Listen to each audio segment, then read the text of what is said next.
இன்னைக்கு ஃபுல்லாக அவன் ஃபோன் ஃபுல்லாக சைலண்ட்டில் இருந்துச்சு. பட் ஆனால் அவன் மைண்டு மட்டும் சத்தம் போட்டுகிட்டே இருந்தது. என்னன்னு யோசிக்கிறீங்களா? 30 டேஸ் டிசிப்ளின் ஸ்டோரியோட இன்னைக்கு டே 5 யூடியூப்பில் பார்த்துட்டு இருக்கீங்கன்னா மறக்காமல் சப்ஸ்கிரைப் பண்ணிட்டு பாருங்கள்.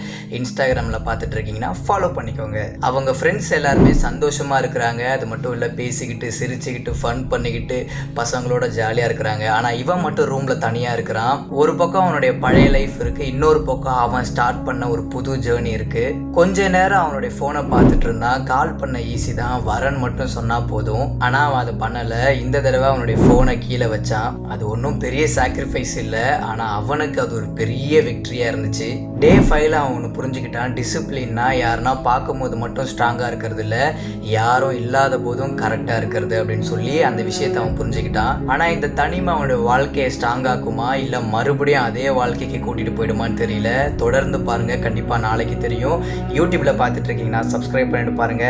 இன்ஸ்டாகிராமில் பார்த்துட்டு இருக்கீங்கன்னா ஃபாலோ பண்ணிக்கோங்க. உங்கள் ஃப்ரெண்ட்ஸுக்கும் மறக்காமல் இந்த வீடியோவை ஷேர் பண்ணுங்கள். இந்த ஸ்டோரியோட கண்டினியூவை நம்ம நாளைக்கு பார்க்கலாம்.